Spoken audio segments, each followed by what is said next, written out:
kumatenga ngororo kumatenga. Hallelujah. Hallelujah. That was reviving, isn't it?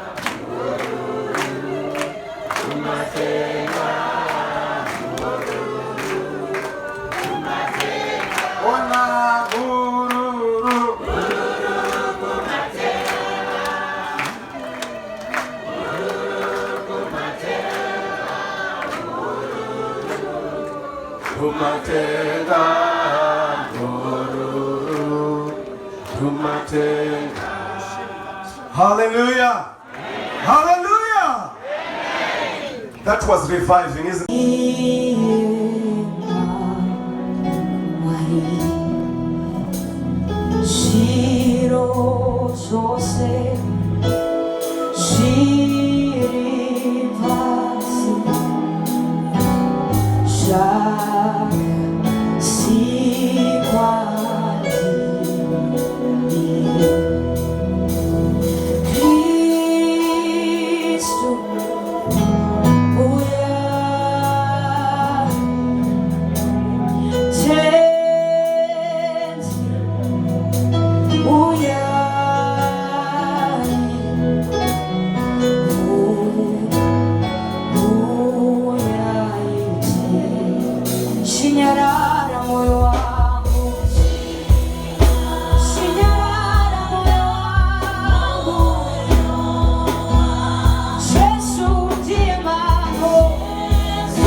Apostle Java.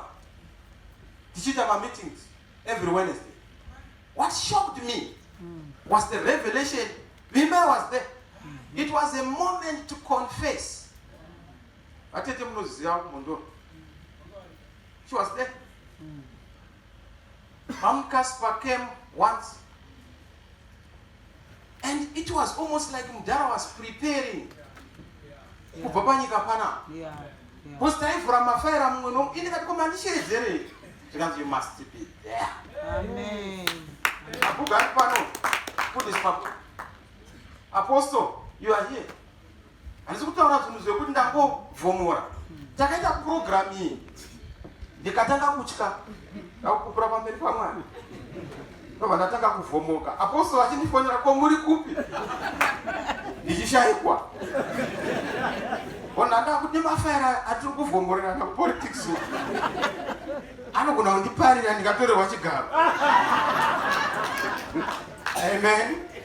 It's a confession. People of God. Tributaura and the role that was played by Hallelujah. Munaganga actually dama process you are is my sister in back. Apostle Java Chwabasa.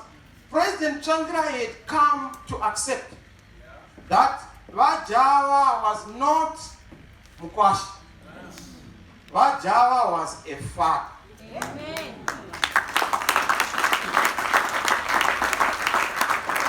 I've never told you. He used to tell me, you know, food is wakawanda watinoona. But uyu mkwasha wangu. Amen. He's a true man of God. Amen. And he was proud. Ukaona atezvara wakuti mukwasha uya kumba kwangu ndizoreurura zvese, all confession and submission zvinoratidza kuwatendwa.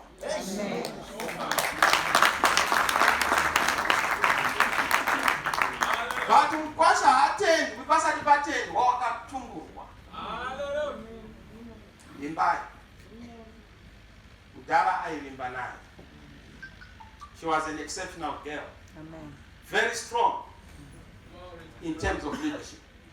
But Imbai anoratidza kuti akaseva mhuri yake. Vanokwatsvangirai vauni vanasi mukasagara muri pakutenda nekunamata wangu wautera wewe. Nzira yakaratidzwa nemusikana, nzira yakaratidzwa navatsvangirai. Ngatisabva pakunamata. Ndosaka ndatenda Mwari ndakagarapo nichizwa Edwin achitaura. Nokuti I could not hear Edwin. Usati wanga wakugarwa nomweya. The Holy Spirit was using you.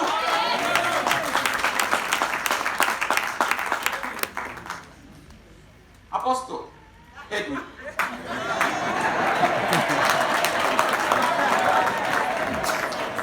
Paridzai vhangeri. Amen. Nyanda sumukira panapa ndeti the desire to save starts with saving your family. Yes. Ndozvakaitwa nemusikana wako. Yes. Vanhu nhasi muri kutaura dai panapa pachirohwa dhindindi pari kurohwa shoko raMwari. Nokuti paitwa zvaMwari. Zvaakatenda ndezvaMwari. So shoko iri ngaripinde muhama netsvangirai family. Kana pana asati agamuchira Jesu panyika panopfuurwa. Yes. Ko hamuna kuona here kutaura kwati amai Suze kuti panyika panopfuurwa? Kana musina kutenda hamuna kuona here kutaura kwakaitwa naMudhara kuti panyika panopfuurwa? Kana musina kutenda ko iro izwi raimba hamusi kurinzwa here kuti panyika panopfuurwa? Mese makanditarisa, ungawa wakangwara, une wife, une magogorosi, uri doctor, uri advocate, uri nurse, wherever you are, panyika. Machinja musangoimba zvokuti chinja chinja, musachinja nyika musina kuchinja mweya.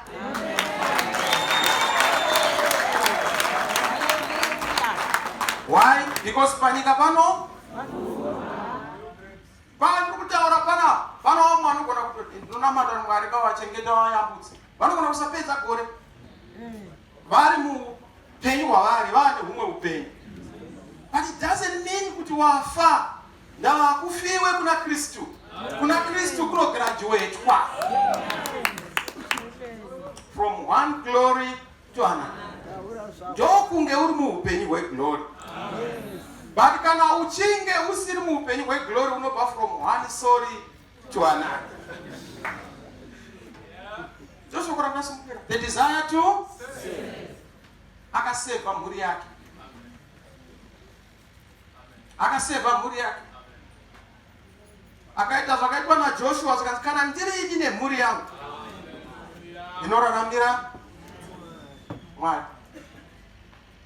So my exhortation to an MDC, vanhu vari pano, Tabernacle of Grace, look at the women of excellence in impressive outfits.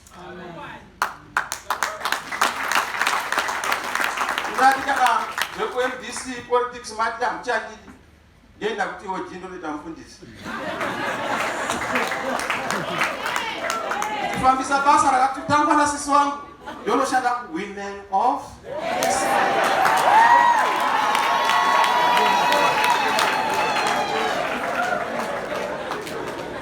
Now, practice what the ability to lead. Leadership is a position. Leadership is a proposition. And that proposition is not on account of the position you hold in society, but the disposition you hold as an individual. So you don't become a leader by being elected. You are anointed to be a leader. Don't know in Zimbabwe. Mukasarudza, a person who is not anointed, who is not a king, I'm going to put my decrees and unleash the potential of the country. Because mange musiri mu alignment ya Mwari. Hey.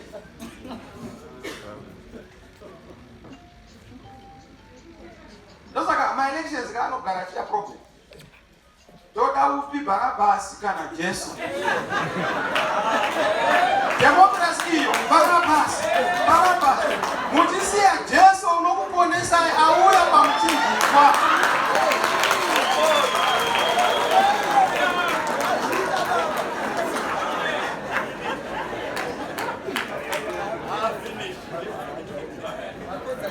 The desire to sin. Akaenda ku Tabernacle of Grace Muskana. It was never the same. From the worship, the way women were organized, Akaba the pillar of the Tabernacle of Grace. Now, wangobvunza kuti sei munhu anenge achiita zvepolitics achinoita church, or sei munhu ari kuita zvechurch achienda politics. Every life is a ministry. Each life is a ministry. You are called to minister either as a footballer, as a musician, as a preacher, as a leader who parliament, as a leader who council. But take it as a ministry. Ukaitora as a ministry, you will understand it is an anointing, it's a calling, it's a deployment, it's not employment. Oh, yes. When you are employed, you want returns and remuneration. You want profits. But when you are deployed, you do not want that. You want to harvest. You want a fruit. And you want to make sure that out of your fruit, you plant greatness. Amen. Those are great ones I invite. Mungakanganwa mese but kudenga yakanyorwa mwanasikana akabata basa panye. Those what sits in politics. Vanhu vanoswera vari kung'anga. Unoona murume mukuru anopuwa bengo. Unoona murume mukuru anopuwa mafuta. Yandagara chizora mudhara tsvakira kuzerisi yuta kuenda kucongress. Vanhu vaiuruka moto umwe achatoresa. Kazi kundisimbiswe ndiwini.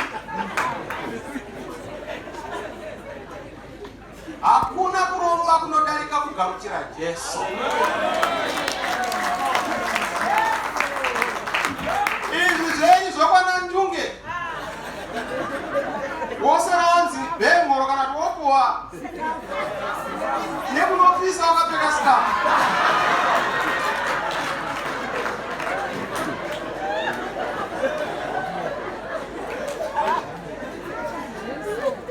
The desire. Hakupfeki zvinhu zvisingafani kupfekwa. Kana una Jesu hauzviwanziri zvinhu zvisina basa. Ndava izvo zvinonokutsvagira kuuraya hama, zvinonokutsvagira kuparadza ukama, zvinonokutsvagira kukanganisa nehama. You will never get that power. Yes. So I've said to varume MDC, my leaders, siyanai nenyaya dzen'anga. Ndavavimba yakatidzidzisa kuti you can get from the glory of God. Amen. That which cannot be given by these human beings. Yes. Kana Mwari vachinge vati zvinoita. Come on. Amen. Ini Ishe vakanditaurira kuti zvichaita.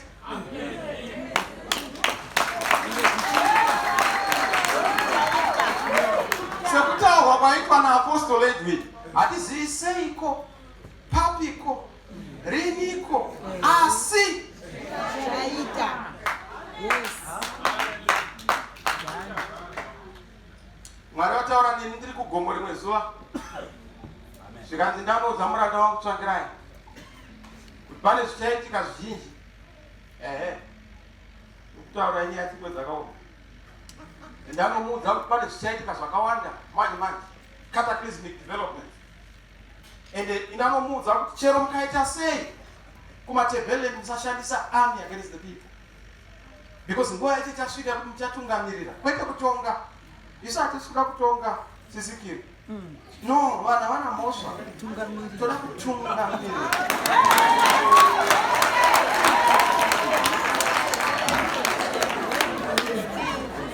Ukaona uchiita guro kuti ndichitonga hauzive kolini yako. Itrauzi rakapfekwa mumusoro, iheti yakapfekwa mumakumbo, bhurugwa ramatirasa, chero zvazvaita, chero zipi yakatarisa kumashure yakapfeka cheke.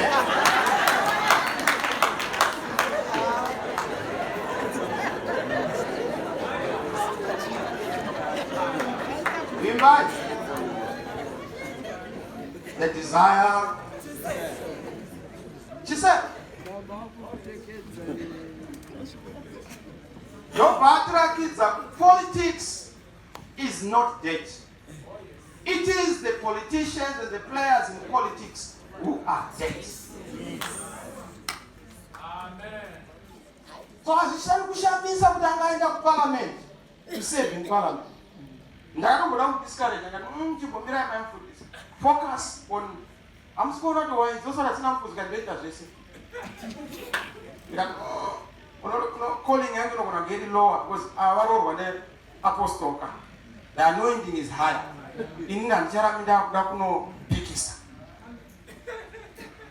Ndava Mwari vakanga vane reason yekuti why aende kuparliament. Imi munogona kusazoona, but kuna vanhu vakanoimpacta kuparliament.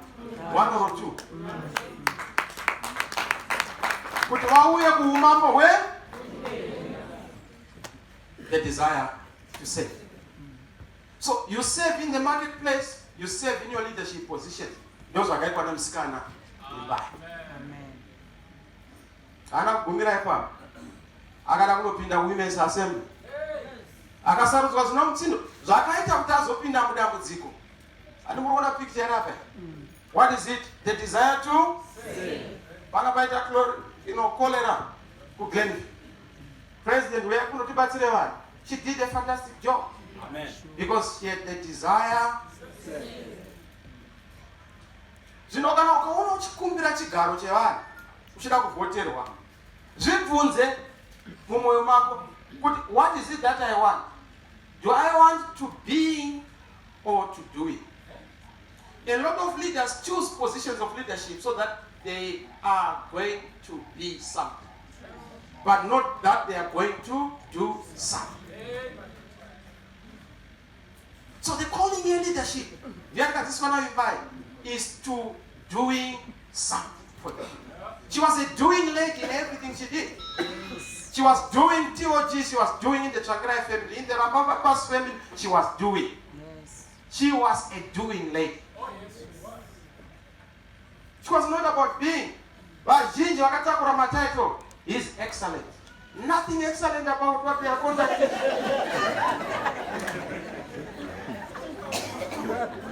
You're honorable. No honor at all. Your worship, you don't deserve to be worshipped because your works cannot be respected. But you buy angari honorable apostle. Nemabas. The desire to just for God. Shirangari Amskano. Hey, I think I'm from Sadisaka. That Nora Moon is not a cause. Nora Moon is time and the instruction in Genesis chapter 3. Iwe wapara moso waterera yabo. Moon uchachika chezia. That's why hakuna munhu anozga akarara. Ukaona uchichika chezia unenge uri makatera arimwaya nema machinda ari katera pastor. Vari kudya mari yokungopa. But zvine mubayiro futi zvokudya zvokubeshi. Because kudenga Mwari vakati uchadya. As a punishment. Mudzimai ucharwadziwa nechi? So kufa muna asi usatya kufawo. Itya kufa kwechipiri. Ndokune vazhinji ikoko. Uku kufawo kwa graduation. Kwechipiri kwokutongwa manje. Because muupenyu mune mazuva matatu kutopedzisa. There are 3 days in life. Yesterday, today, and that day. Yesterday is gone. It can be forgiven. Today you can make that important decision. Kana uri chidhakwa chemakoko. Hazvina kushata kudhakwa. But rangarira zvakaitwa Pauro achienda kuya Damascus. Pauro unonditambudzirei. Vazhinji munotambudza mweya waMwari muchifidha krango mumweya waMwari. Why are you persecuting me? Says the Holy Spirit.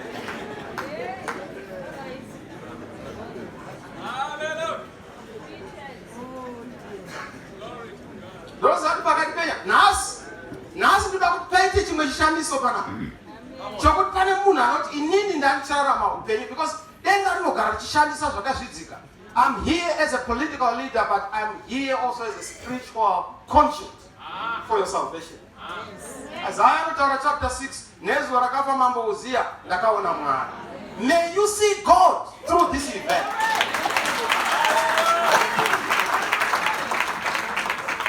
Ndinokumbirisa kuti kana usina kugamuchira Jesu, uona Mwari nechiti kwetu. Kana uchinda kung'anga, ndinokumbira kuregere kuinda kung'anga, because ng'anga haikupi zvaisina. Ng'anga anotofa but haagoni kukupa upenyu because haagoni kuva neupenyu. Come on. Iwe unoenda kung'anga, ng'anga haisi president, but undipewo president. Ngaingwe taka president kana kuita vana vayo kana ende power. But itsika ya Satan, apostle, yokukupa nekuku promisa zvaunazvo. Tateguru wedu Adam apuwa garden naMwari. Satan unouya opromisa fruit. Obvanzi muchero wakaoma. Unonaka zvisingabviri. Asingazive kuti ndikanoda kunopinda muchero ndaluza garden. Ene ndikatsvaga kuzasi kwemuchero ndichaona kuti uri mugarden. Proverbs chapter 25 verse 2. It is always the glory of God to hide the thing. The key is in searching the matter.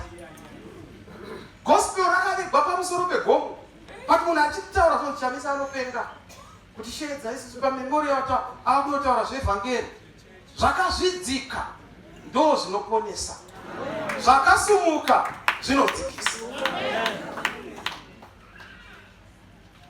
Tsvagai nyaya.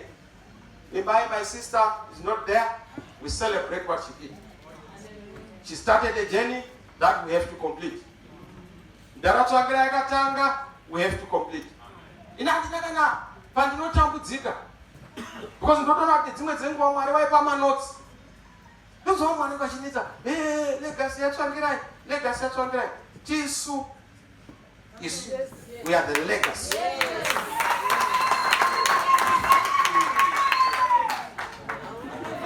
Hakuna anoinzwisisa nyaya. Chero sisi vangu vamwe vaida ndikavati torai chuni havainzwisisi. The leadership is about passing on of a generational mantle. Yes.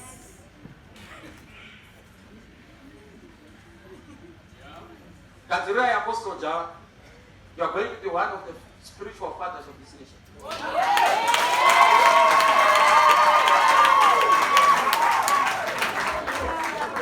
Now, Mwari, your opposition defines your position. Ukaona uchiedzwa stere, zoku Mwari pani paari kuendesa. The Changirai family, don't worry. Mama munhu wakuti hatidi kudya, muchadya. Mugoneta nekudya. Nokuti Mwari unoziva zvaari kukuitirai. Ari kukuprepare for the table. Makanganwa here nyaya Mephibosheth. Anonotsvagwa kuti pane here weimba. Wandingaitira chinhu chino. Nebasa rakaitwa nani? Dr. Changirai. Unokanganwa. Anabamudiki Manasi. Nyika yanaka. Ivo vakomana vari kunetsa kuramba kurova vanhu kuti mangoti moda kudya urova neshambo. Vachatambura kuti hainetsere vanhu. Nyika yanaka. Tinoikanika zvokuti nyika inotanga kutapira kwemutapiri kwovasi.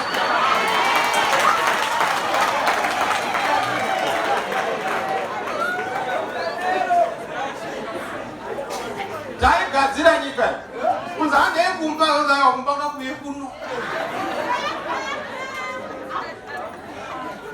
We are going there. Yes. We are almost there. We are almost there. Zaneseka nezvamunoona mhindo makata anoshura matero. Mimba inorwadza yakuda kuponwa. Ende ukaona rakwata ziva kuti hariite mbodza. Iri rakwata. Iri rakwata. Iri rakwata. Ndafirwa na president wedu. woti harina kukwata. Tafirwa naamai vedu woti harina kukwata. Tafirwa navimbai MP wedu woti harina kukwata. Taroverwa vanhu kungoti kuti MDC inoita kunge mhosva. Sakunatsa ndiye sakubayiwa. Ana Skala, ana ma-prison churches, ana Wenda prison churches, ana Chidziva, ana Chibaya prison churches. Why? Because zvinofana kudaro. Ndawa kana kuda kuedza mindo inowandisa. Itsika yedenga kuti zviome kutora kana zvopfava muzive kuti zvakapfaviswa. Ndawa zvikangotanga zviri nyore, chese chinouya nyore chinoenda nyore. Easy come, easy go. Kana chichidai chinonaka here. Chichanaka chini. Vanoramba ndo vachanga vakubvuma. So vamwe vanhu vanenge vachitaura apostle. Shamisa, give us a signal. Watinonokera. Ini ndinodownloada the spiritual connection and the human connection. Ndoconnecta zvinoda vanhu nezvinodiwa naMwari. Hazvibatsiri kunditi vanhu endai mustream ndisandaudzwa kuti chienda navo. Munofambira pasina. But kana Mwari atenda handikuudzi kuti endai mustreet. Zvinoitika. November was not a human construction. Amen. Human beings had their own construction, but Mwari wanga wane answer yavo. Hakuna musoja anogona ndakabvisa Mugabe. Because Mugabe haana kubviswa nemasoja. Vanga vamutadza arambirapo. Iye Mugabe angu ndakabviswa naNingi kana ndakaresign. He didn't even know that he was now going to resign. But God defines the fate of men.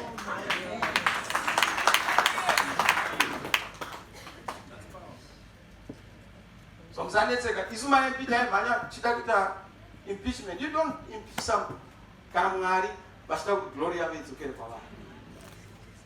As a concluding remark, vasati vagamuchira Jesu akataka. Ndataurira nyaya for an altar call. Apa pasi pekadhi handina kuti vasina kutenga kadhi yomusangano. Vasati vagamuchira Jesu, vafundisi vari pano. Pane here anonzwa kuti shoko randataura iri. Ndava inini ndiri clear kuti panyika pano tinopfuura. Even makanditarisa kuti handigari forever. I will have to do my bit. My purpose according to God's will. Kana ndaita, vamwe voita. That's what God does. Nyika ndeyake. Vari pakati apo vasati vagamuchira Jesu ndingamboona. Oro vanoti ini ndanzwa shoko randipindira zvakanaka. Vakwanise kugadzirirwa nzira yokudenga. Because tichaita kuti tiite tribute kuna Vimbai. Inyaya yemunhu anoti nhasi ndakuregera upenyu hwandaita so that I'm putting myself in the desire to serve. I'm not ini ndakupinda mu desire to serve. Because you can't serve when you are not perfected. No one is qualified to serve the people of God. You have to be qualified by God himself. Kana usina kudani wacho wakada kutambura sei haupinde. Andokutaureke. Ini ngeno ndiri president handina kumbozvirota kuti ndinge ndiri president weMDC. But hachisi chinhu chokuti ungashuvira emaiziva mapisiro amunoita mukokpiti. Mhepo inoita shoma. Magumbeza anoita mashoma. Hapana chinokwana. But God defines and chooses leaders. So hana ngazi nyarari. Vimbai tiri kumnyaradza but ndoda kuti tiite chinhu kuna Vimbai. Let's receive Jesus Christ. Chive chiitiko chokuti pakanga pachitwa memorial ya Vimbai Tsvangirai, ndakanzwa shoko rakandikwenya kuti ndigamuchire Jesu. Pane vari kugamuchira Jesu pano. Handanzwa nokuna kunokutengesa makadhi eMDC asingaendese kudenga. Izvo tinoita pano panyika. But ngatiitei tizadze stadium dzomweya mutsvene dzokudenga. Munhu asati akamboti haini ndawirirana nemi kuti akugamuchira Jesu handibodi vakawanda vakwaniswa kusundwa namweya mutsvene kuti mugamuchire Jesu. Kuti upenyu hwangu ini ndazvinzwa ndaimwakirango ndakunochinja. Ina ndibhabhatizi vanobhabhatiza vari kuvafundisi vari pano. Motonamatirwa, motopuwa madetails. Chechi munozochuza maa kwamuri. Haleluya. Vari kugamuchira Jesu. Asinyadzisi kugamuchira Jesu. Kana vachita kumwanga vari kugamuchira. Yakuvakokuya pana.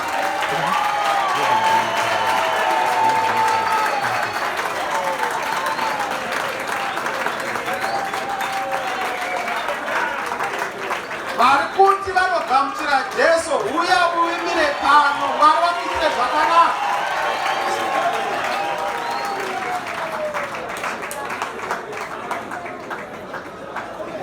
Handingagoni kuti tataura pano pamupostora mimbai.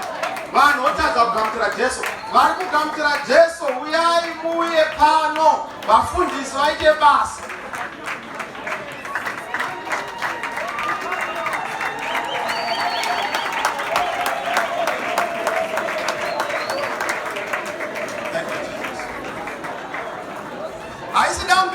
This is going to be a change, a game changer in your life. Ukaona wadaira Jesu, Jesu vari kuti uya mwanangu, uya. This is not a joke. Vari kugamuchira Jesu nokuda kwaimbai, uyai mumire pano. Yaiwa zvataurwa nenyaya yedesire to save. Ini ndagamuchira Jesu.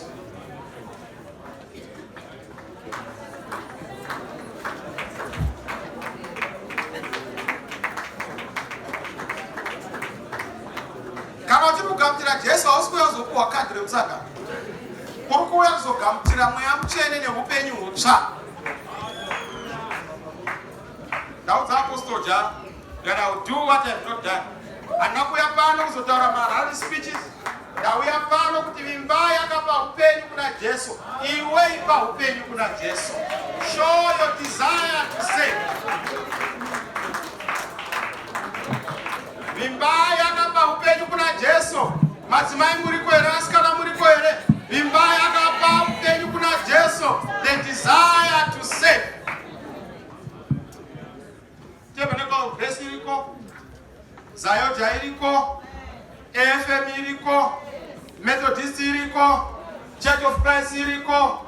Gamuchira Jesu, Masowe ariko, Maziona ariko. Gamuchira Jesu wenda kuchechi yaunonzwa kuti Mwari vanokutendedza kupinda imani. Haleluya. Haleluya. Madetails ari kutorwa haasi ekutamba nawo. Ndevanhu vavhura mukova wekudenga. Takunobvunzwa mabasa, hatibvunzwi zvatakaita panyika. Chete tinobvunzwa zvatakaita munyika yomweya. Basa rabatwa ka. Basa rabatwa ka. Amen. Haleluya. Apostle amatsuka kuna matirwa. Buzai ini ndinokutaurira ise munhu akanga ari munyika. Nana Jongwe ndainakirwa singai. Madishe vakatipenyera. So kana wapenyerwa penyera vanhu. Kuitira kuti zvinhu zvidii zvinaka. So nokutenda yamazadiwa nhasi tauya kumemorial yavimbai. Chandinoziva ndechekuti hama dzaitirwa zvakanaka. Hama dzaitirwa zvakanaka.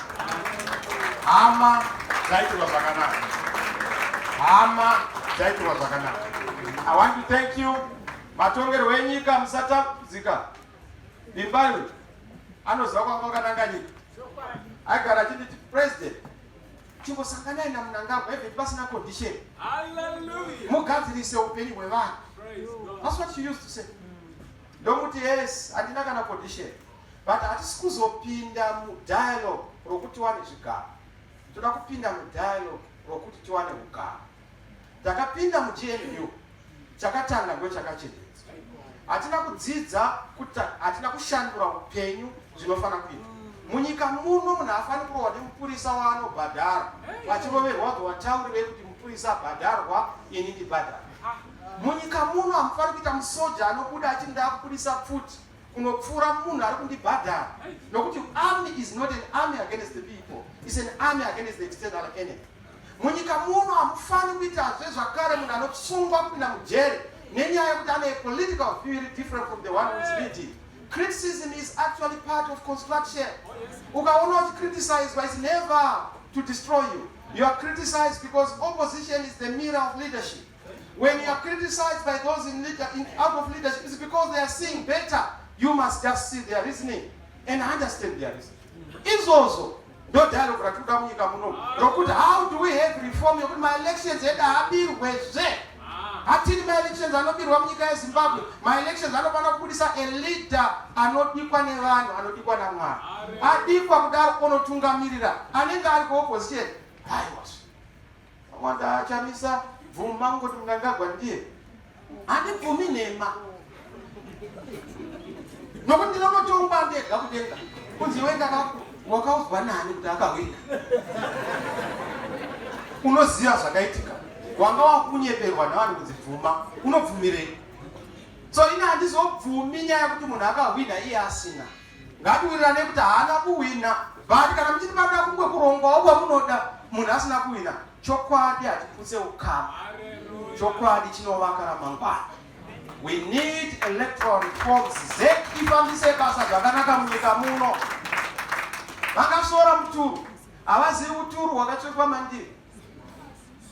Ngamira yanyu muri general chiwenga muchisora mutu, but God has a purpose and God has given you life to do something good for the country, not to divide the people, not to destroy the souls of the people, not to go and give mass statements and undermine one another. We must all be united as a people. Such a great country. Our country is not poor, but with poor leadership. Dakupinda politics. Haina kuperika. Apostle kuti ndakogara. Makani kusatara zve politics but zvamu zvanibata zvinochisa ikoko.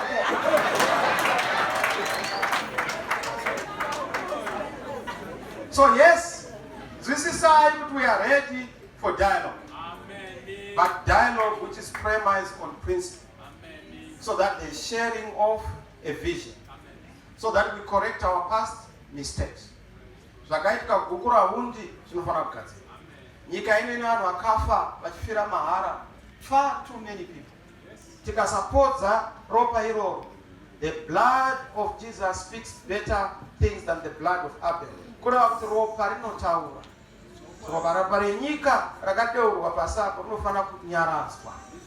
We must have a cleansing ceremony in this country to appease those who died for nothing. Kubva munguva yehondo, kugukura hundi, kupolitics dzenyika ino, we must have unity and peace to move our country forward. Thank you, Zimbabwe. Thank you, the Tsvangirai family, the Jawa family, the Mungwa family. May God bless you. May God bless you. May God bless you. Musati zvaitirwa isu sei zvinoitirwa vakadaro. Hazviitirwi vasina kusimba. Ndavasina kusimba ndiye vakatiza. Buya Tsvangirai. Corona iriko kudenga. Mururu. Mururu.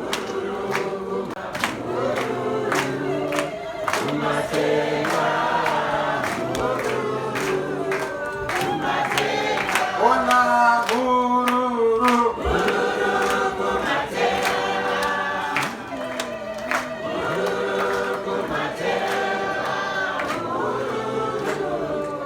Kumatenga mururu. Kumatenga. Hallelujah. Hallelujah. That was reviving, isn't it?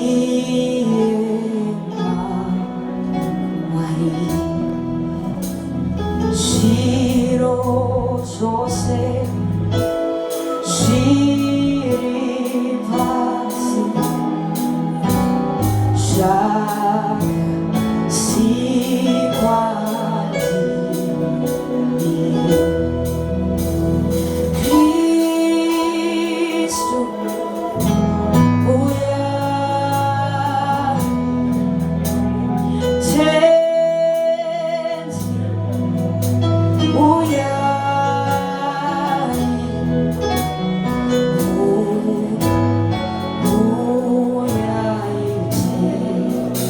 지녀라